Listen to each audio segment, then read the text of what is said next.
Bismillahirrahmanirrahim. Assalamualaikum warahmatullahi wabarakatuh. Saya Mutia Ainul Mardiah dengan NPM 203222011 dari Prodi Teknik Industri Digitech University. Di sini saya akan mempresentasikan materi mengenai Ma'rifatul Insan untuk menyelesaikan tugas ujian tengah semester mata kuliah Pendidikan Agama Islam. Apa itu Ma'rifatul Insan?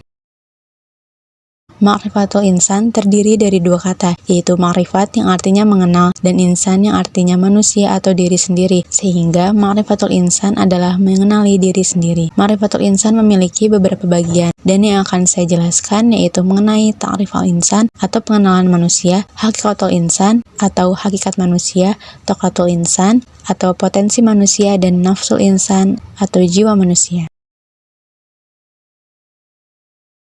Dari mana manusia berasal? Manusia diciptakan dari dua unsur. Yang pertama, unsur langit, yaitu ruh, yang berada dalam diri manusia, seperti iman, ilmu, dan lainnya. Yang kedua, unsur bumi, yaitu tanah, yang membutuhkan makan, minum, dan kebutuhan biologis. Allah Subhanahu wa Ta'ala menjelaskan dalam Quran Surat As-Sajdah, Surat ke-32, ayat 7 dan 9.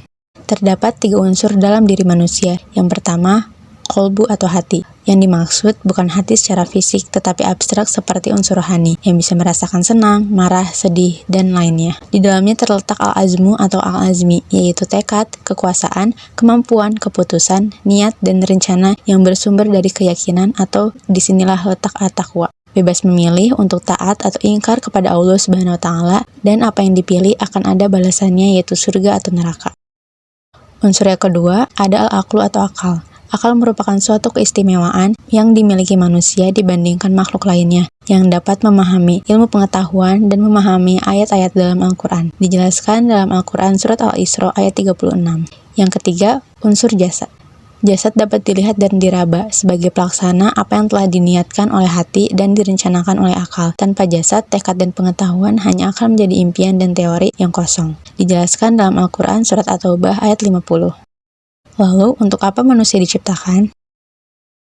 Tujuan manusia diciptakan yang pertama melaksanakan amanah. Amanah yang pertama yaitu amanah al-ibadah atau ibadah. Manusia diberikan amanah oleh Allah Subhanahu wa Ta'ala untuk mengerjakan perintahnya dan menjauhi larangannya. Dijelaskan dalam Al-Quran Surat Az-Zariyat, Surat ke-51 ayat 56. Terdapat tiga golongan manusia. Yang pertama, kaum munafik, yaitu menampakkan dirinya bahwa mereka melaksanakannya padahal tidak. Musyrik, tidak melaksanakannya sama sekali lahir maupun batin. Dan mukmin, melaksanakannya lahir maupun batin.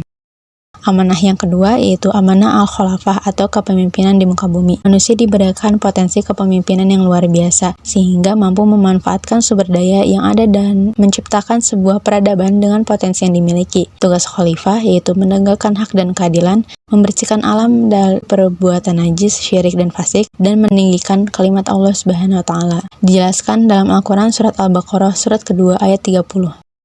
Tujuan manusia diciptakan yaitu mendapatkan balasan atau al-jaza'u.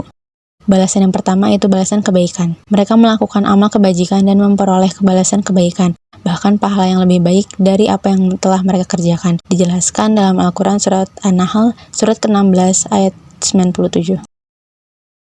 Dan balasan yang kedua yaitu azab. Balasan bagi mereka yang ingkar kepada perintah-perintah Allah Subhanahu wa Ta'ala, yaitu azab yang keras dan setimpal dengan keingkaran itu. Dijelaskan dalam Al-Quran Surat At-Tin, Surat ke-95 ayat 8. Dan dijelaskan dalam Quran Surat Fussilat, Surat ke-41 ayat 27 dan 28. Yang kedua ada hakikatul insan atau hakikat manusia. Menurut KBBI atau Kamus Besar Bahasa Indonesia, hakikat manusia yaitu intisari atau dasar, kenyataan yang sebenarnya atau sesungguhnya, dan makhluk artinya sesuatu yang dijulikan atau diciptakan oleh Tuhan seperti manusia, binatang, dan tumbuhan.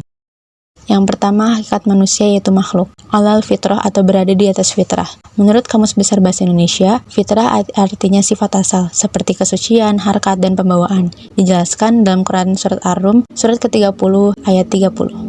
Yang kedua, do'if atau lemah, terutama dalam menghadapi hawa nafsu. Terkadang mengalami lemah azam atau tekad, iman, kesabaran. Memiliki kelemahan fisik. Dijelaskan dalam Quran Surat An-Nisa ayat 28.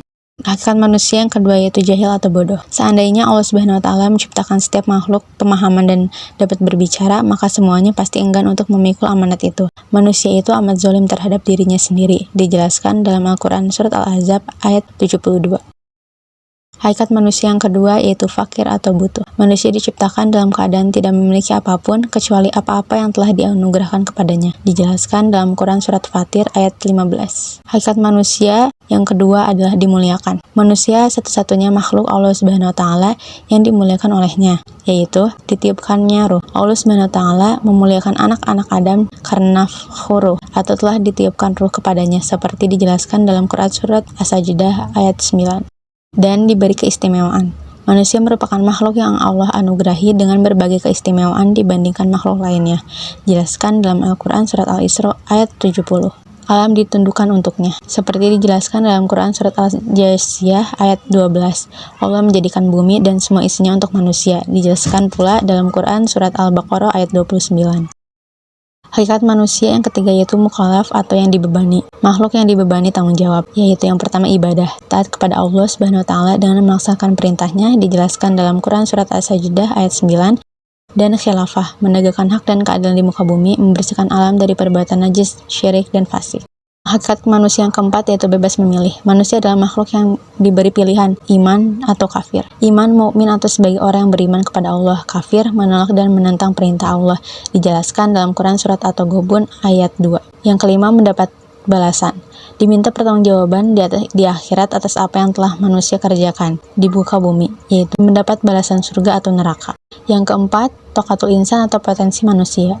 Suatu anugerah yang Allah Subhanahu wa Ta'ala berikan kepada manusia dalam bentuk yang sangat sempurna, yang itu potensi pendengaran, potensi penglihatan, dan potensi hati.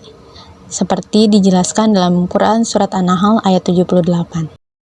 Potensi manusia itu tanggung jawab, menggunakan segala nikmat Allah Subhanahu wa Ta'ala untuk beribadah dan patuh kepadanya, dan diberi dua pilihan, amanah atau khianat. Jika berkhianat, diumpamakan seperti binatang, anjing, monyet, batu, kayu, keledai, dan laba-laba. Dijelaskan dalam Al-Quran Surat At-Taubah ayat 112. Selanjutnya ada nafsul insan atau jiwa manusia. Jiwa atau sesuatu yang memiliki eksistensi dan hakikat, nyawa yang menyebabkan adanya kehidupan, sifat pada diri manusia yang berupa perasaan dan indera yang ditinggalkannya ketika manusia tertidur. Kemuliaan seseorang dapat dilihat dari cara mereka mengendalikan hawa nafsu. Ada 3 tingkatan hawa nafsu. Yang pertama, nafsul mutmainnah, yaitu jiwa yang telah mendapatkan ketenangan atau selalu berbuat amal soleh. Yang kedua, jiwa yang aruhnya tarik-menarik dengan al-hawanya, masih terpengaruh sangkaan. Yang ketiga, jiwa yang aruhnya dikendalikan oleh hawanya, yaitu syahwat semata. Sekian presentasi yang dapat saya sampaikan. Mohon maaf bila ada salah kata. Sekian dan terima kasih. Wassalamualaikum warahmatullahi wabarakatuh.